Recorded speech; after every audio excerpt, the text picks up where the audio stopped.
It's here! Kind of. The next season of content for Star Wars Battlefront 2 has begun, and it is definitely going to ruffle some feathers for lots of those playing the game. On the light side, there is new content, such as new skins and voice lines, as well as a new mode, but on the dark side of the Force, another map has been recycled from the previous Battlefront game, and I have basically already listed the majority of all the new content in this first half of the solo season. But half is an important word here. This is not all that there is in the solo season, but it is rather the first half of new content for the game. The remaining solo content will be out in June, so maybe we can expect more substantial content then. But enough about rumors and speculation concerning what might come to the game. Let's get into the confirmed additions. All news that I will be covering will be linked in the description below if you wish to hear it straight from the Wampa's mouth. The first piece of content to mention is a new mode called Hero Showdown. This is different yet somewhat similar to the base 4 vs 4 Heroes vs Villains mode already in the game. I've played this recently, make sure to go check that out. Hero Showdown features 2 vs 2 gameplay, but each game is played in best of 5 rounds rather than with assassinations on specific players. When one team bests the other, the winning team must choose a new set of heroes or villains to try. If that same team loses a round, however, they will be able to pick any of the heroes or villains available to them. I think this mode sounds interesting, but I don't know if it will be a strong enough addition to keep players jumping in for more. This will definitely speak to those looking for more sweaty, intimate engagements with smaller teams, but I feel like this group will most likely be relatively small in comparison to the remaining players still in Battlefront 2. This is fine, of course, it is just that I don't know if a mode like this is what the game needs right now when it is still missing modes such as Conquest or the Supremacy mode, which was in Battlefront 2015. I also feel that there are a lot of problems with heroes versus villains at the moment with unbalanced teams and heroes. It seems that introducing yet another mode that focuses on tight hero gameplay will just introduce more problems. Time can only tell, I guess, and who knows, maybe those playing heroes versus villains will prefer playing this new mode since you will only have to rely on one other player rather than 3. Maybe instead of one joinable game of heroes versus villains being available, now we can have 2 games of Hero Showdown available at any given time. That's like twice as many. Moving on, we have the addition of Starfighter Custom Arcade. This will presumably feature the Starfighter Assault game mode and maps in a solo environment against bots. And similar to the other arcade offerings, will be a great place to try out new star cards and techniques.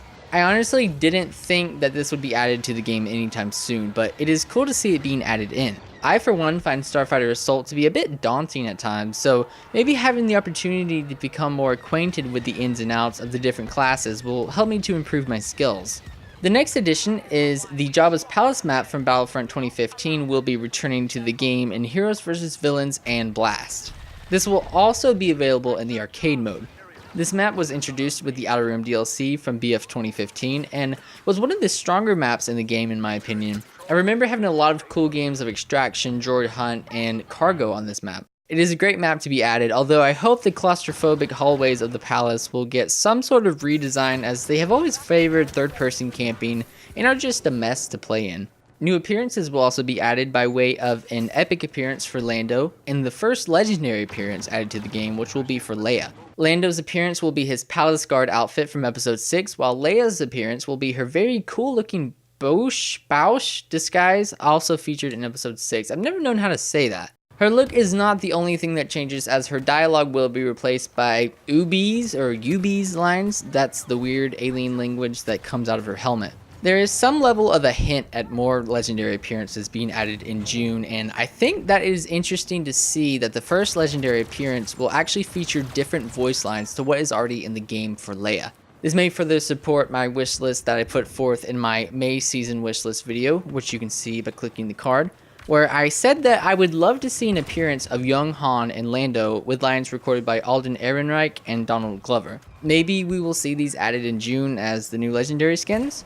I also know that some people want Chewbacca with C-3PO on their back, which I think would be an awesome skin, so maybe that could be a legendary skin, and you could also have C-3PO's lines, you know, stuff like that could be the legendary skins, which would be pretty cool to work toward.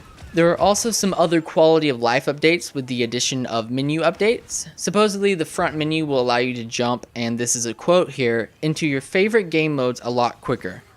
Now, I feel like it is already easy to jump into certain modes once the game loads since they are advertised on the front screen, but maybe it will show what game modes that you play the most instead. Also, the multiplayer menu will be changed and be broken up into 3 chunks. Assault, which will feature Starfighter and Galactic Assault, as well as Strike for some reason, Heroes and Villains, and Operations, which will feature Ewok Hunt, Blast, and any future limited time game modes. First off, it seems like an odd addition to have more menus to scroll through, but maybe this will start to make sense as more modes are added. And besides, the current menu, which just has all the different modes around each other with different size menus, can be a bit confusing at first glance. Secondly, I am not sure why Strike is with Assault rather than Operations, but I guess it doesn't really matter. And third, Ewok Hunt seems to be staying. It isn't talked about as a limited time mode in this update. This isn't too hard to believe as the mode seems to have been a success for the game, and rightly so. It is a ton of fun, although there are some changes that I would love to see, which I will try to cover in a future video. Continuing on, the holographic effect in the menus will be replaced on May 16th. This seems to be a multi-part update for some reason, with the rest of this holographic update being released in June. Not really sure why this has to happen, but DICE will be looking for feedback on the effect to guide them going forward. Another minor addition is the ability to spend skill points pre-round. I actually didn't know this wasn't already in the game, so I'm glad to see it added, I guess. However, I would still love to be able to claim milestones, claim unlocked weapons, and be able to change my appearance before a match begins. Baby steps, I guess. And back to milestones, there will be more added with the addition of score milestones for each trooper, hero, and special. Troopers will have 3 different tiers of milestones, while the heroes and specials will receive 2. This is a little vague as to what this all means, but I assume it is just that each tier is a certain amount of points that need to be unlocked as each class. This seems to just be something to do for players who have already unlocked all of the previous milestones. Maybe the rewards will be worth completing, but I assume it will just be a few credits or crafting points. I think that this addition is a great example of the band-aid maneuver that is still going on with Battlefront 2, as the developers are still trying to add some kind of content to the game. It's a nice try, but it definitely isn't going to be sought after content for the vast majority of players. And that is it for the beginning of the new season. For me personally, this update feels very minor in comparison to what I think the game still needs. Not only does the game need new content such as weapons, heroes, new maps, evenly balanced modes, etc., but it is also in dire need of bug fixes and balancing of hero and villain abilities, overpowered and underpowered classes, as well as basic team balancing, which is still somehow missing. I hope that some of these problems will be remedied in June, but that is yet another month to wait for these changes, which should have been in the game from day one, let alone more than half a year later. And that's it for this video. Thank you all so much for watching. If you enjoyed it, make sure to leave a like and consider subscribing to be notified of when I post more videos if you hit the bell. Also, make sure to check out my other videos. Been doing some other Battlefront videos that have been kind of linked throughout this video, doing some playthroughs on other channels, which you can find in the description below. And yeah, just thank you all so much for watching, and I will see you all in the next one. Bye, guys.